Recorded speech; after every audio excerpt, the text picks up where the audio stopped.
तो आशा करता हूँ कि आप ठीक होंगे, स्वस्थ होंगे, एक नए उत्साह और एक नए जोश के साथ आपकी पढ़ाई अच्छी चल रही होगी। आज हम इस वीडियो में भारतीय अर्थव्यवस्था से संबंधित 10 महत्वपूर्ण प्रश्नों को करने वाले हैं, जो हमारे आगे आने वाली परीक्षाओं के लिए बहुत ज्यादा महत्वपूर्ण हो जाते हैं। इसका जो सबसे पहला क्वेश्चन है भारतीय रिजर्व बैंक से संबंधित। इसका पहला कथन है कि आरबीआई भारत में अंतिम ऋणदाता, लेंडर ऑफ लास्ट रिसोर्ट के रूप में कार्य करता है। इसका दूसरा कथन है कि 1 रुपए के नोट और सिक्कों को आरबीआई जारी करता है। एक बार वीडियो पॉज करके खुद से देखना है। तो जो ये पहला कथन है वो बिल्कुल सही है। ऐसा क्यों? क्योंकि आरबीआई देश का केंद्रीय बैंक है, इसलिए वह अंतिम ऋणदाता है। क्योंकि जब कोई बैंक को कहीं से पैसा नहीं मिलता है तो आरबीआई मदद करता है। तो इसलिए हम आरबीआई को कह सकते हैं कि जो भारत में अंतिम ऋणदाता के रूप में कौन काम करता है? आरबीआई। और जो भारत में जो 1 रुपए का नोट और सिक्कों को जो आरबीआई नहीं, ये आरबीआई नहीं छपाता है, ये भारत की कौन? वित्त मंत्रालय के द्वारा जारी किया जाता है। तो दूसरा कथन बिल्कुल गलत। इसलिए हमारा जो आंसर हो गया ऑप्शन ए, केवल एक सही। आज का दूसरा प्रश्न है मौद्रिक नीति या मॉनेटरी पॉलिसी से संबंधित। ये जो मॉनेटरी पॉलिसी है, ये जो मौद्रिक नीति है, ये भारतीय आरबीआई द्वारा नियंत्रित किया जाता है, ये हमें पता है। तो इसका जो पहला कथन है वो है कि जब मुद्रास्फीति, इन्फ्लेशन अधिक होती है तो जो आरबीआई है वो रेपो रेट कम कर देता है। इसका दूसरा कथन है कि किसका मॉनेटरी पॉलिसी का उद्देश्य अर्थव्यवस्था में मूल्य स्थिरता को बनाए रखना है। एक बार वीडियो पॉज करके खुद देखना है। तो जो पहला ऑप्शन है वो बिल्कुल, जो पहला कथन है वो बिल्कुल गलत है। ऐसा क्यों? क्योंकि जो मौद्रिक नीति का जो मुख्य लक्ष्य है वो महंगाई को काबू में रखना और विकास को बढ़ावा देना। जब महंगाई बढ़ती है, इन्फ्लेशन ज्यादा होती है, तो आरबीआई क्या करती है? रेपो रेट में कमी करती है, न कि बढ़ाती है। रेपो रेट में कमी करेगी तो जो कॉमर्शियल बैंक हैं उनको पैसा मिलेगा, मार्केट में पैसा होगा तो लोगों के पास पैसा आएगा, मांग बढ़ेगी, जिससे इन्फ्लेशन, मुद्रास्फीति क्या होगी? कम होगी। तो पहला कथन इसलिए गलत है। जो दूसरा कथन है वो बिल्कुल सही है, क्योंकि जो मौद्रिक नीति का उद्देश्य ही यही होता है कि अर्थव्यवस्था में मूल्य स्तर को ले आना। तो इसलिए हमारा पहला जो कथन है वो गलत है, दूसरा कथन सही। इसलिए हमारा जो आंसर है वो ऑप्शन बी, केवल 2 सही। आज का तीसरा प्रश्न है मांग का नियम, जो कि लॉ ऑफ डिमांड से संबंधित। इसका पहला कथन है यदि किसी वस्तु की कीमत बढ़ती है तो उसकी मांग भी बढ़ जाती है। इसका दूसरा कथन है कि कीमत और मांग के बीच विपरीत इनवर्स संबंध होता है। एक बार वीडियो पॉज करना है, खुद से करना है। जो पहला कथन है वो बिल्कुल गलत है। ऐसा क्यों? मैं समझाता हूँ। ये कह रहा है कि वस्तु की कीमत बढ़ने पर उसकी मांग भी बढ़ जाती है। एग्जाम्पल से समझते हैं। मान लिया जाए किसी वर्ष जो टमाटर है उसकी कीमत 50 रुपए प्रति किलो था। मान लिया जाए उसी दूसरे साल में उसी टमाटर जो 1 किलो 50 रुपए का मिल रहा था, अब वो 100 रुपए हो गए। तो जब टमाटर की कीमत 50 रुपए प्रति किलो था तो उस समय उसकी मांग बहुत ज्यादा थी, क्योंकि कीमतें कम थी। अब वस्तु की कीमतें बढ़ गई, टमाटर का मूल्य बढ़ गया, तो उसकी मांग भी अब क्या होगी? कम होगी। तो याद रखना है कि जो मांग और कीमत के बीच विपरीत संबंध होता है, सीधा संबंध नहीं होता है कि वस्तु की कीमत बढ़ेगी तो मांग बढ़ेगा, ऐसा नहीं।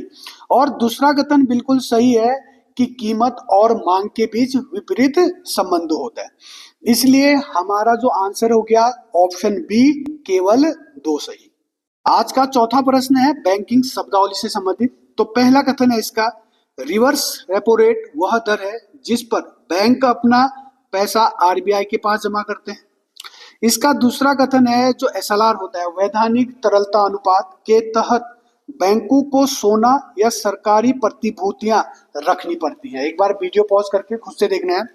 तो इसको समझने से पहले इस चीज को समझना जरूरी है कि जब आरबीआई आरबीआई मान लिया जाए किसी भी कॉमर्शियल बैंक, मान लिया जाए कि एसबीआई, जब एसबीआई आरबीआई से पैसा उधार लेता है, जब एसबीआई किससे, आरबीआई से पैसा उधार लेता है, तो आरबीआई एसबीआई को जिस रेट पर, जिस दर पर पैसा उधार में देगा, तो उसको बोलते हैं हम रेपो रेट, इसको बोलते हैं रेपो रेट।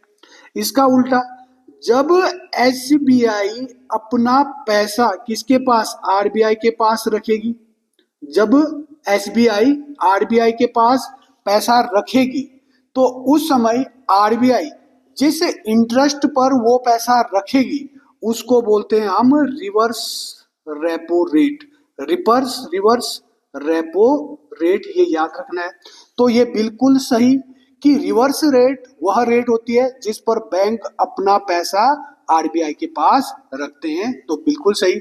और इससे हमें रेपो रेट भी देखना है कि वह दर जिस पर आरबीआई किसी बैंक को पैसा देता है, तो वो रेपो रेट, तो इसलिए पहला ऑप्शन बिल्कुल सही। दूसरा कहता है कि जो एसएलआर है, जो वैधानिक तरलता अनुपात है, के तहत बैंकों को सोना या सरकारी प्रतिभूतियां रखनी होती हैं। एग्जाम्पल के तौर पर मान लिया जाए कि जो एसबीआई है, एसबीआई के पास मान लिया जाए कुल 100 रुपए की जमा हुई, मान लिया आरबीआई के पास कुल 100 रुपए हैं।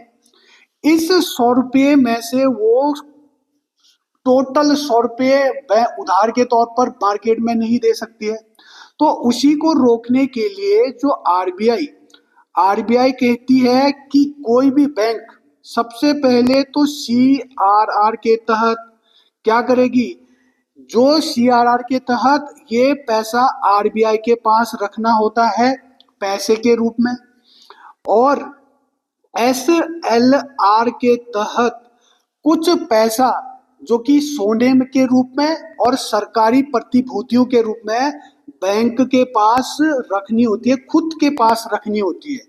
तो उसके पास जो पैसा बचेगा वही पैसा मार्केट में आता है। तो एक की सीआरआर के तहत बैंकों को कुछ पैसा ये एसबीआई के पास रखना होता है, और बैंकों को एसएलआर के तहत कुछ पैसा या तो सोने के रूप में या सरकारी प्रतिभूतियों के रूप में खुद के पास रखना होता है। तो इसलिए ये दूसरा कथन भी बिल्कुल सही। इसलिए हमारा जो ऑप्शन है, ऑप्शन सी, दोनों कथन बिल्कुल सही। याद रखना है सीआरआर और एसएलआर के तहत। सीआरआर मतलब हो गया कैश रिजर्व रेशियो। आज का 5वां प्रश्न है राष्ट्रीय आय, नेशनल इनकम से संबंधित। इसका पहला कथन है कि जो जीडीपी में देश के भीतर विदेशियों के द्वारा किया गया उत्पादन शामिल नहीं होता है। इसका दूसरा कथन है कि प्रति व्यक्ति आय, पर कैपिटा इनकम, कुल जनसंख्या के आधार पर निकाली जाती है, कह रहा है। तो एक बार वीडियो पॉज करके खुद से देखना है।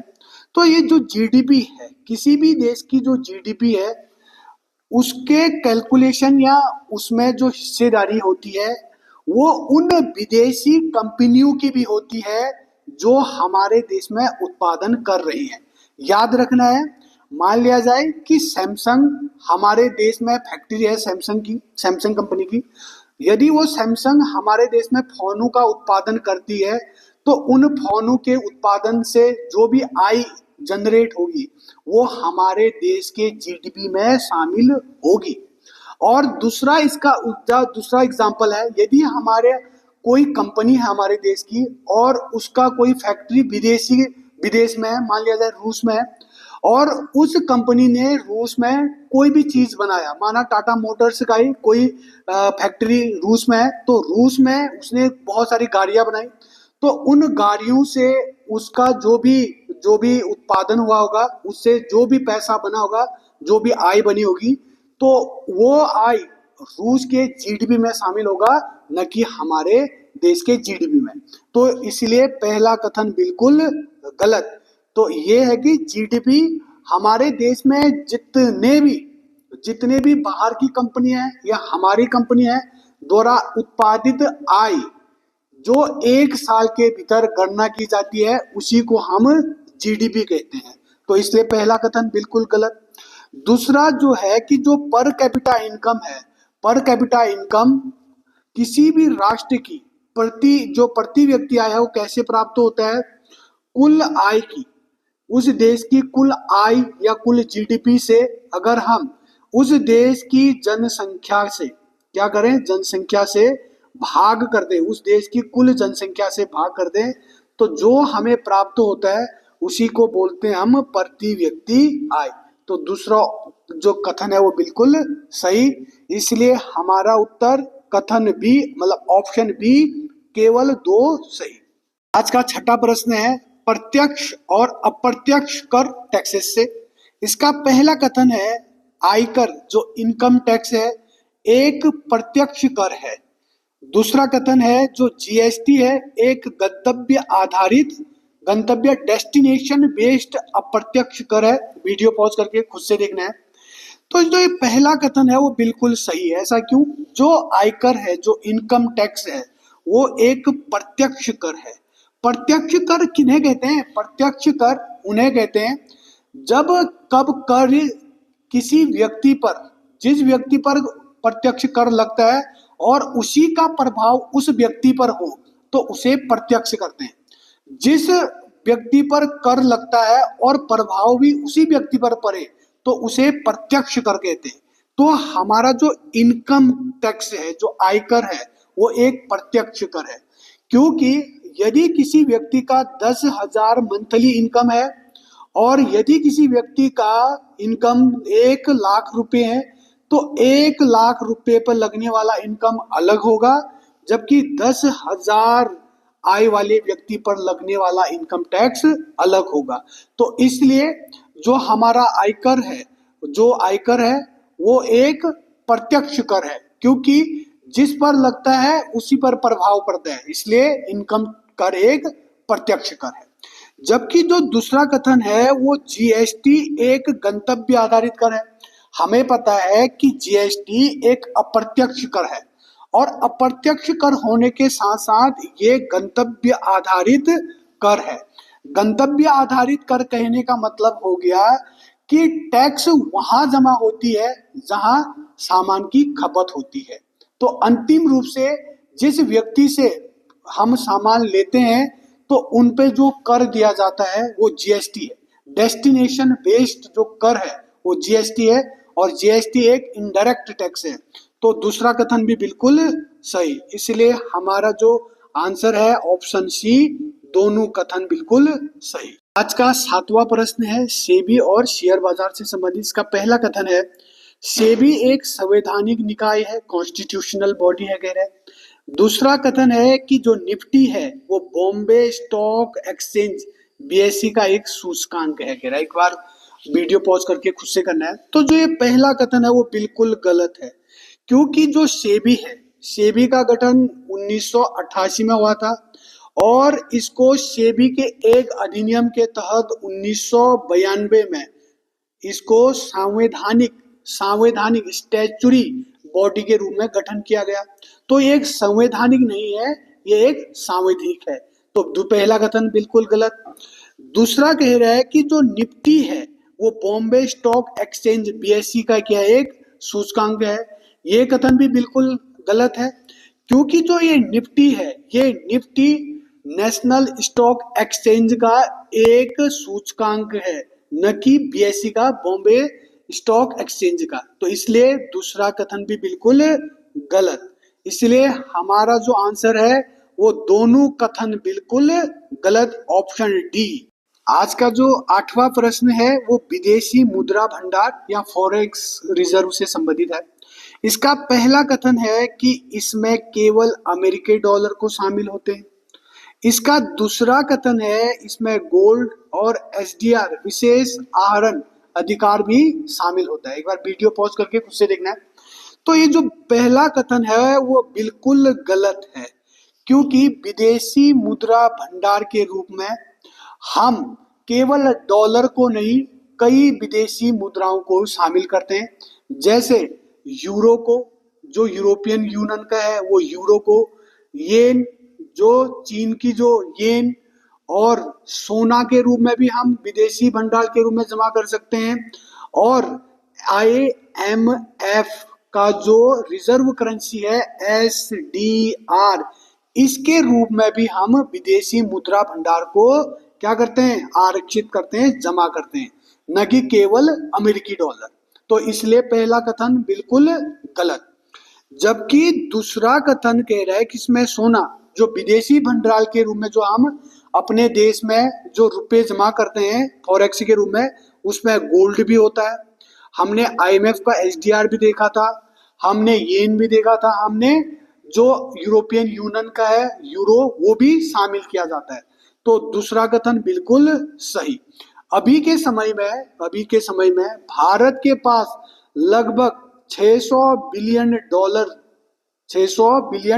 डॉलर के रूप में हमारे पास विदेशी भंडार के रूप में शामिल है। अब इस 600 में से सभी डॉलर के रूप में नहीं होगा, हो सकता है कि सोने के रूप में हो भारत के पास ये जो 600 बिलियन डॉलर रुपए हैं, हो सकता है कि यूरो के रूप में भी हो सकता है इनके रूप में या SDR के रूप में। तो कुछ पैसा सोने के रूप में जमा होगा, कुछ पैसा येन के रूप में, कुछ पैसा डॉलर के रूप में। तो इन सभी के रूप में हम विदेशी भंडार के रूप में जो मुद्रा आरक्षित करते हैं वो होता है। तो इसलिए कथन 2 बिल्कुल सही। इसलिए हमारा जो उत्तर हो जाता है ऑप्शन बी, केवल 2 सही। आज का 9वां प्रश्न है सार्वजनिक क्षेत्र के बैंक, जो कि पब्लिक सेक्टर बैंक से संबंधित। इसका पहला कथन है कि इन बैंकों में सरकार की हिस्सेदारी 51% या उससे अधिक होती है। इसका दूसरा कथन है कि स्टेट बैंक ऑफ इंडिया जो SBI है भारत का सबसे बड़ा सार्वजनिक क्षेत्र बैंक है, कह रहा है। तो एक बार वीडियो पॉज करके खुद से करने की कोशिश करना है। जो पहला कथन सही है कि अगर किसी बैंक में सरकार की हिस्सेदारी 50% से ज्यादा हो तो वो बैंक सार्वजनिक क्षेत्र बैंक कहलाते हैं, बिल्कुल सही। इसका एग्जाम्पल जो कि SBI है, SBI के साथ साथ हमारा बैंक ऑफ बड़ौदा भी एक जो सरकार की सार्वजनिक क्षेत्र की बैंक है। PNB पंजाब नेशनल बैंक भी एक सरकारी बैंक है, पब्लिक सेक्टर बैंक है। तो याद रखना है। तो इसलिए दोनों कथन बिल्कुल सही, ऑप्शन सी सही। का अंतिम प्रश्न संख्या 10 जो कि भुगतान संतुलन बैलेंस ऑफ पेमेंट से संबंधित है। इसका पहला कथन है कि जब निर्यात आयात से अधिक होता है तो इसे व्यापार घाटा जो कि हम ट्रेड डेफिसिट कहते हैं, कह रहे हैं। दूसरा कथन है इसका चालू खाता जो करंट अकाउंट घाटा है, देश की आर्थिक स्थिति का एक महत्वपूर्ण संकेतक है, कह रहा है। तो एक बार वीडियो पॉज करके खुद से देखना है। जब हमारे पास आयात ये है आयात, जो कि आयात मतलब इंपोर्ट करना, वस्तु को क्या करना, इंपोर्ट करना, खरीदना। और दूसरा होता है हमारा निर्यात, ध्यान रखना है, निर्यात जो कि हम कहते हैं इसको एक्सपोर्ट करना। जब कभी भी हम वस्तुएं विदेशों से मंगाते हैं, जब हमारे देश से जब वस्तु का आयात किया जाता है, दूसरे देशों से सामान खरीदी जाती है, जब वो ज्यादा हो जाए, जब हम वस्तु को ज्यादा मंगा रहे हैं तुलना में कि हम विदेशों को सामान भेज रहे हैं, सामान कम भेज रहे हैं, मंगा ज्यादा रहे हैं, तो इस स्थिति को कहते हैं व्यापार घाटा। इसको ही कहते हैं हम व्यापार घाटा, या इसी को बोलते हैं हम इंग्लिश में क्या, ट्रेड डेफिसिट। इसी को बोलते हैं ट्रेड डेफिसिट। और ये जो ट्रेड डेफिसिट है ये किसी भी देश के अर्थव्यवस्था के लिए अच्छी नहीं होती है। तो जो ये पहला कथन है वो इसके विपरीत कह रहा है, तो ये बिल्कुल गलत हो गया। जबकि जो दूसरा कथन है हमारा चालू खाता जो करंट अकाउंट घाटा है, देश की आर्थिक स्थिति का एक महत्वपूर्ण संकेत है, बात सही है। जो ये CAD है, कहने का मतलब करंट अकाउंट डेफिसिट है, ये करंट अकाउंट डेफिसिट यही बैलेंस ऑफ पेमेंट है। जब हमारे देश में जब हम विदेशियों से सामान मंगाएंगे तो हम विदेशियों को पैसा देंगे, पैसा किस में देंगे, जो हमारे पास विदेशी मुद्रा भंडार के रूप में जो पैसा होता है, उन्हीं के माध्यम से उन्हीं के माध्यम से सामानों को दूसरे देश से यहाँ क्या करते हैं, आयात करते हैं। तो ये बताती है कि हमारे देश की जो अर्थव्यवस्था है वो दूसरे देशों पर निर्भर करती है। तो ये जो करंट अकाउंट डेफिसिट है, घाटा है, ये आज देश के आर्थिक स्थिति का एक महत्वपूर्ण संकेतक है। ये बता दे कि हम विदेशों से वस्तुएं ज्यादा खरीद रहे हैं और हम विदेशों को सामान कम बेच रहे हैं। कहने का मतलब हो गया कि हम दूसरे देशों पर निर्भर हैं। तो इसलिए दूसरा कथन बिल्कुल सही। इसलिए हमारा जो उत्तर हो जाता है ऑप्शन बी, केवल 2 सही।